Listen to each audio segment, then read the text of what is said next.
I'm Nate Purkeypile, and I've been in the games industry for about 17 years. And the past 14 of those years were all at Bethesda, working on stuff like Fallout 3, Skyrim, Fallout 4, and I was the lead artist on Fallout 76. And now I've left to do my own solo indie thing, and I founded Just Perky Games because it's just me, just Perky. So that's what I'm up to now. That is a cool last name. Like, what is that last name? It's such an awesome, unique last name. I've never seen that last name in my entire life. Yeah, it was like originally German, like Birkenbile, but then they decided to like Americanize it, and I don't think they did a great job, but it's certainly unique. So, Nate, what did you do in all those years of Bethesda? You mentioned you were a lead character artist, and we were talking a little bit before the interview, and you said that you even did all the lighting for Skyrim, like a bunch of cool, like a really cool stuff. Yeah, I did a lot of world art and focused on stuff like kits. So all of like the dungeons, tried over time to make those more and more unique so that everything didn't feel the same. So I made a lot of those and gave some GDC talks on it and stuff. And also built some of the major cities like Diamond City, that was me, Little Lamplight, Paradise Falls, lots of stuff like that. And then yeah, tons of time spent lighting all those games and working with engineering on making like a new lighting system for 76, stuff like that. And now you're deciding to kind of spread your wings in a sense. You know, the mother bird leaving the nest, or the baby bird leaving the nest. Can you talk about what made you decide to do that, to leave Bethesda after the was it 14 years you said, or 17 years? It was 14 years. 14 years, yeah. I think a lot of it is just that the tools are awesome now, and I think one person can do a lot more now with like Unreal and Mega Scans and just VR sculpting. All these things make it really fast to make a game compared to 5 or 10 years ago even. And also, you know, I've been doing those open world RPGs for a long time. So some people might be like, oh, aren't you excited to make Test 6? I'm like, I've done quite a few of those at this point. I'm ready to try something a little different and, you know, focus on learning new stuff then. So instead of just doing it again. I feel like it's how like kids look at you and you're like, you could have pizza every day if you wanted, and you're like, yeah, and you're like, but you would never want pizza every day, you would die. So like, but from the outside looking in, you could be like, wow, you get to work on all these Starfield and Elder Scrolls Online games. Isn't that great? And you're like, well, I've been doing it for 14 years, so you can Burnout is real. Well, and it's also that on each of those games, you're like trying your best. You're like, I'm going to make this the absolute best thing that I've ever done. So then when it comes around again, you're like, wait, but I did my best. What do we do now? So trying something different, you know, how am I going to do my best at that? Like, I don't know. Yeah, that's a brand new challenge. It is interesting because like I don't think people realize that it is an inherent risk. I mean, like leaving a company, like it can be scary, you know, but change is good. It can be good, you know, like getting out of the monotony, out of the day-to-day 9 to 5 job. In your case, I'm sure there's overtime a lot, but how do you feel about leaving the security of Bethesda to start your own venture? Yeah, I mean, that's a good point because the games industry as a whole isn't known for being super stable, but Bethesda is sort of different than a lot of those companies. It's been around forever. Like some other people have been there like 25 years and stuff like that. But so it's a big risk, but I think it's something I've always wanted to do, and I kind of always thought about it. So then it reached a point where it's like, well, if I don't do it now, I'm just going to regret this forever. So fuck it, let's do it live. So talk about a little about your company. Do you have like a game plan? Like, what kind of games do you want to make or are planning to make? So I am working on a game now. I haven't exactly announced it yet, but I'm working with Unreal 5 because I'm really excited about the possibilities of that. And I do plan on making something that is open world, not with all those like trappings of like, oh, you're gonna have all these conversations with NPCs and stuff, but I think there are ways to basically do a large play space and make that an interesting playground now with stuff like Houdini, where you could make a landscape and then populate it with trees and things like that relatively quickly, and then play with mechanics within that. And that is kind of my specialty too. So I'm probably not going to do like a puzzle game. I've not really my wheelhouse.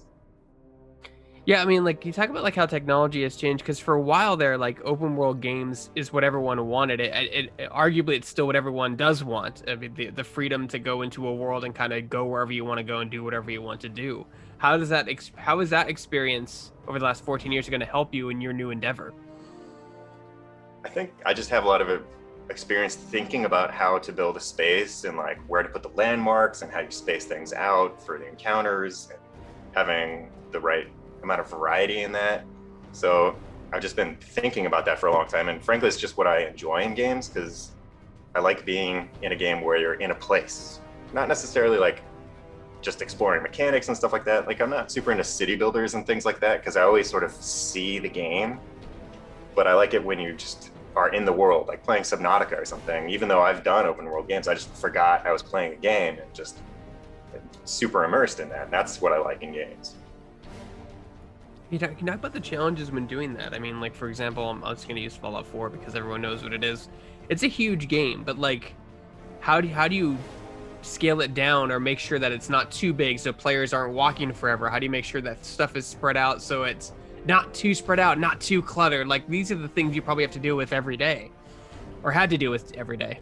Yeah, I think a lot of it is just play testing. So you get it in early and just try and rough it out and just like throw a bunch of random trees everywhere and then start putting just building shapes and stuff and walking between them yourself, not like flying it around super fast in the camera or anything, but then you just see how it feels and like, am I getting lost? Does this feel too far away? You can even put some random creatures once you get those early on, and then just play off and like constantly, and then just keep changing it. Now, how much can, like, I mean, obviously people wear many hats now in the game development business, but how much can you do yourself? Because I mean, I've met people who have done everything from coding to music to art to lighting to ZBrush. I mean, everything. Like, are you kind of like a one-man team at this point? I mean, I'm gonna have to be, but in the past, yeah, I have done a lot of different things. Actually, before I even did art for games at all, growing up, I always did code, because that's what I did, you know, back on like Apple computers and then C++ for a long time. So that was my background. But then I transitioned to art, and then I've always thought of myself as a game developer, not just an artist even. So I've always like sort of stuck my nose in and just like, hey, I'm going to design this city. I'm going to build a dungeon and just put it into Skyrim and let's see what happens. Stuff like that. So yeah, I've sort of focused on all of it, even shader code. I've messed with that. Dude, that's nuts. Like, how, like, is it just, this is just stuff you do on your spare, like, is this stuff you taught yourself in your spare time? Did you go to school? Did you kind of learn over the 14 years of working at Bethesda, these multiple talents? You said you taught coding yourself before you went out Bethesda. Some of it is on the side, but other parts will be like, if I just finish a task early, then I'll start designing a level or just making kits even. When I was making the kits, I would need to test it. So you kind of, that's basically level design at that point. If I'm testing it, I might as well build a real dungeon with it and then put that in. And then clutter it, light it, figure out everything else. And I think it's also just good to know that stuff, so then I can talk to the other departments better. So I'm not just like making stuff up. Yeah, that's that's funny. So can you actually talk about a little bit to that, the work environment and working with what is a really big game studio and the process that you have to go through as opposed to what you can do now as an independent developer? It's shifted over time, because I would say when we were smaller, when it was just us, like 65 people in the basement, you could just kind of go and talk to someone and get stuff done. And things were often done by what they called ninjas, where we would just go and do something. Like the werewolves in Skyrim, for example, at first, those were just people with dog heads. And it's like, well, you know, that's not exactly the most scary thing when there are people with cat heads in that world. It's not terrifying. So somebody decided to make a real werewolf mesh, and then somebody else animated it, and they just kind of put that in, and that wasn't in the schedule. But then over time, that stuff shifts. Once you start to scale up to now like 450 people across 4 studios, there's lots of like layers of approval and stuff like that. And that's just kind of how it has to be at that scale. So now, you know, on my own, I will have to get it approved by myself. So that's going to be nice. Certainly spend a lot more time just making content instead of discussing it. Like, I know you can't, I know you have NDAs and stuff you can't really talk about with the procedure, but can you give us an idea of like what the work environment for something like Fallout 4 or Fallout 3 or Skyrim was? Like, if you needed an asset, was it just as simple as pushing back on your chair and going like, hey Bill, can I have this asset real fast? Or did you have to go on, fill out like a form and like go through like 4 different producers to get the asset through somebody who's in another building? on Fallout 3 and 4, it was definitely more like that. There's obviously like a breaking point there if they're like, hey, this is going to take me a week. Can you put in a real request? But in a lot of cases, it would be something that you could do in an hour or two. And then you just kind of go and ask your friend, like, hey, can you take care of this thing for me? And they'd be like, sure. Or there's some crash bug that you run into. So you just message the coder and they'll take care of it. But when you have 400 people asking them to do that, they can't do that anymore. You eventually run out of time. There's too many asks.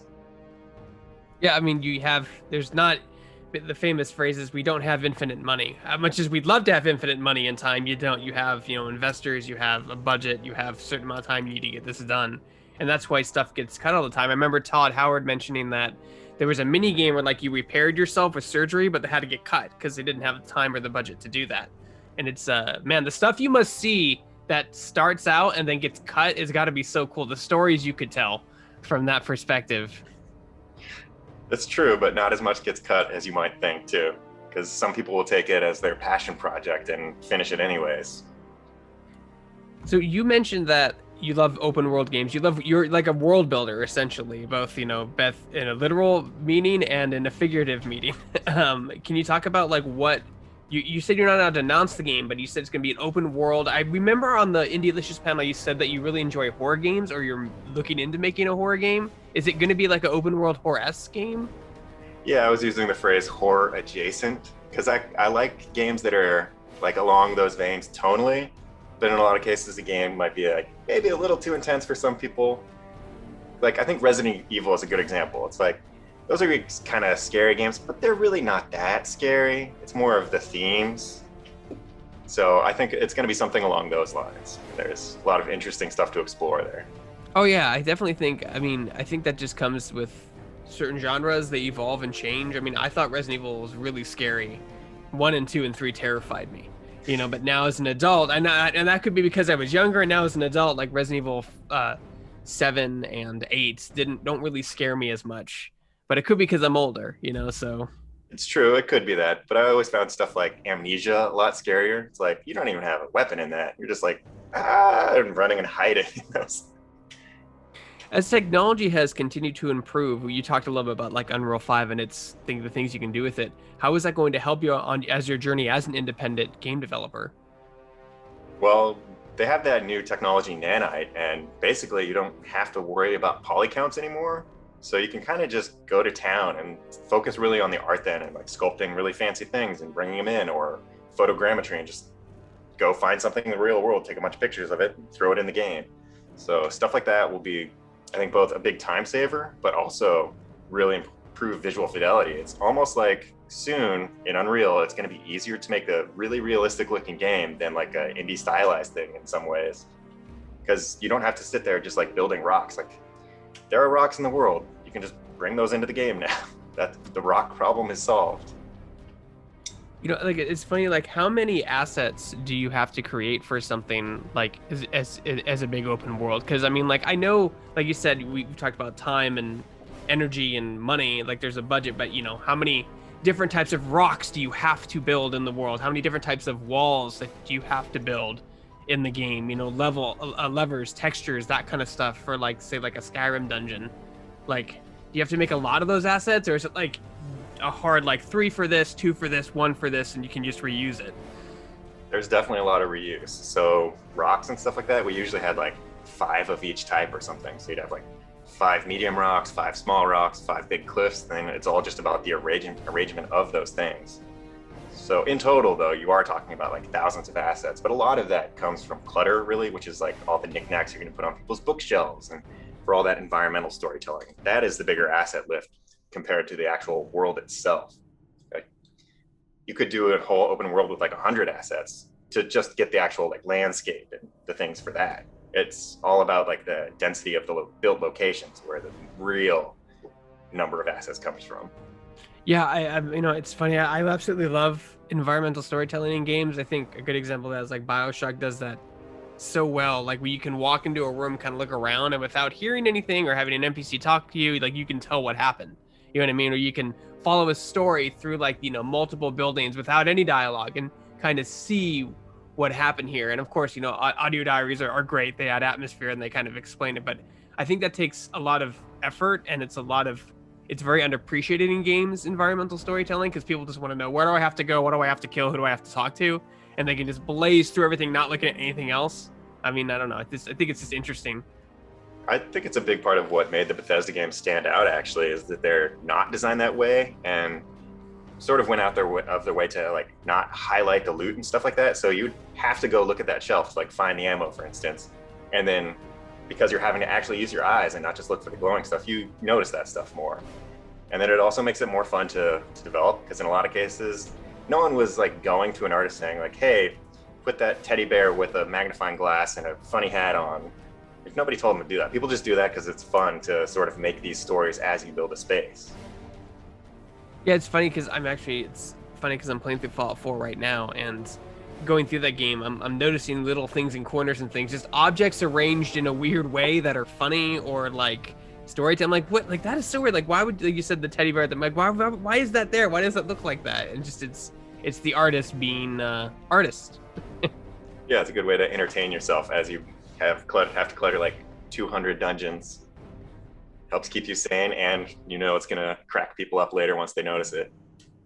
What can you say to other people out there that have maybe been working for a company for 10 or 20 years that really want to just try something different, but maybe they're too nervous or they're too afraid to branch out on their own and try something new? Try to break off from that big corporate game development cycle to go into a much smaller studio. I mean, I would say you definitely have to plan for it. It's not something I did just on a whim, because it's a risk. So I think going into it, you have to sort of operate under the assumption that if I end up totally bombing, it's okay. And that's something that I've sort of taken to heart. Like, even if I end up making a terrible game that no one likes, in the end, I will have spent like a long time actually just getting better at making games.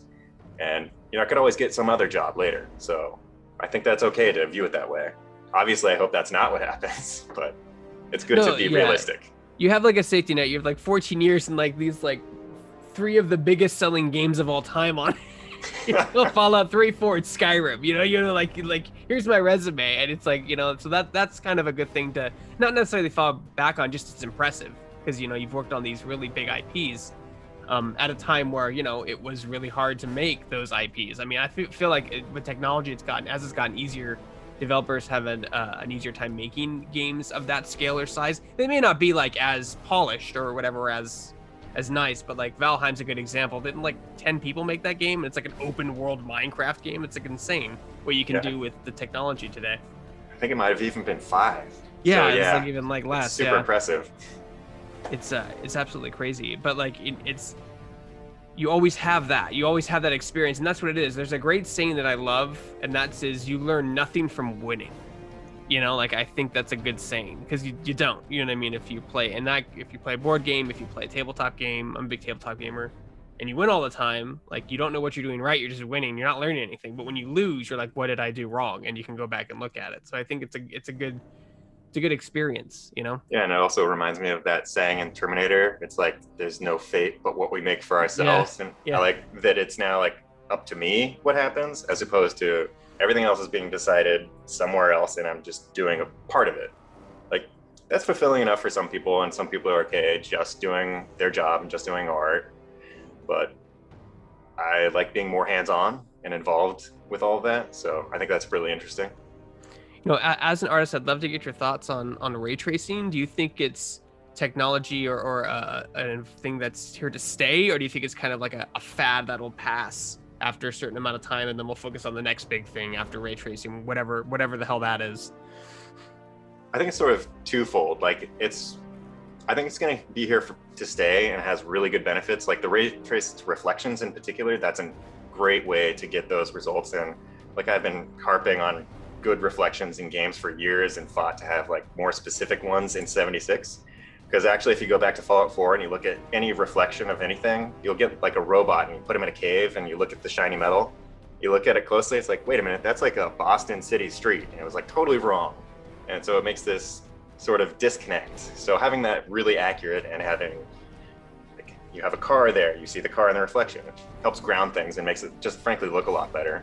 That said, there's other ways to do the rest of the lighting that might be a little bit faster than that. And I think Lumen with Unreal 5 is a way of doing that, where they're abstracting the world a little bit more, and it works really well. but everybody has lots of different approaches, and I think ray tracing is definitely going to stick around.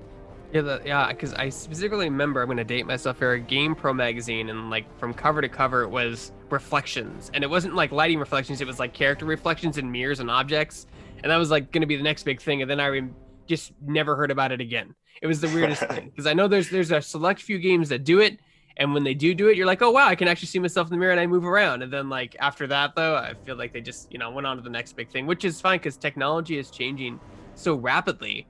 Which is actually a good segue to my next question for you. Like, as a game developer and artist, how does that affect you when like there's new software being updated constantly, new tools getting put out? RTX, the GPUs increasing in power tremendously these last 2 years. So that's honestly part of why I went into games, because I always thought the fact that it was going to be changing and changing over time was what would keep it interesting. That way I'm not just like stuck at a desk doing the same thing for 30 years. So I always like watch GDC talks and all these other things to learn all these cool new ways of doing things. And I was like one of the people that pushed big time at our studio for Substance Painter for how we would do textures. Because before you'd have to do it all in Photoshop and do all these different layers for like how it reflects light versus the regular texture, instead of just painting on your model, have it all one cohesive thing. So I love stuff like that. I like seeing what new ways people have of making art and making games. Yeah, I remember I'm going to date myself again. I remember having to go into Image Ready in Photoshop when it was part of the suite to do certain things that Photoshop couldn't do, and like rotating like an image and then cutting it out and then doing some filter, then putting it back into Photoshop because it couldn't do it. It's changed a lot, and I almost find it overwhelming sometimes just how much it's changed. Yeah, it's almost impossible to keep up with all of it. Like I have a backlog of, I think, 150 talks right now to watch. So I don't know if that number will ever get below 100, because every few days I'll just throw some more in there. Like, oh, I should totally watch this 2.5 hour talk. Yeah, you have the time now to do it, I guess, right? So that's good. Well, we'll see. Also raising 2 kids, so time is a premium. Can you, though, if you feel comfortable, can you talk about the support structure you had? Like we mentioned, you have that security at a big company, but now you're independent. Can you talk about the support structure you had, whether it was friends or family, that allowed you to make this transition? Well, I think it's mostly up to me. Like my wife is currently in her medical residency, so she's been very busy. So it's all about just scheduling everything. So everything in my house operates on timers and stuff. And like this interview, for instance, actually, this is normally not when they're napping. So it was like a heist movie. I went through the house and I changed all the clocks to be an hour back. So it's like, oh, it's totally nap time. So that's how it operates around here. It's a very strict schedule. So what you tell me is marry a doctor, and then you're pretty much gold. That's what I got out of that. I'm like, okay, I'll work on that. That's my goal now. Yeah, that'll help. Well, that's great, man. So like, where can people go to find out what you're working on? When are you going to give us more information, like on what type of game it is? Like, where can they go to support you and find out what you're working on next? So I post most of my stuff on Twitter at Purkeypile, and I also put up a website for justperkygames.com, and I'll be putting out a newsletter, sending out every like 2 weeks or so with some more like inside information on what I'm up to. And I'm aiming to like actually announce sometime probably around the beginning of next year, depending on how stuff goes. Because I want to actually show something first, as opposed to be like, I got sweet ideas. Because, frankly, everybody has ideas, and ideas aren't really what sells. Ideas are cheap. And that's the tagline. Yeah.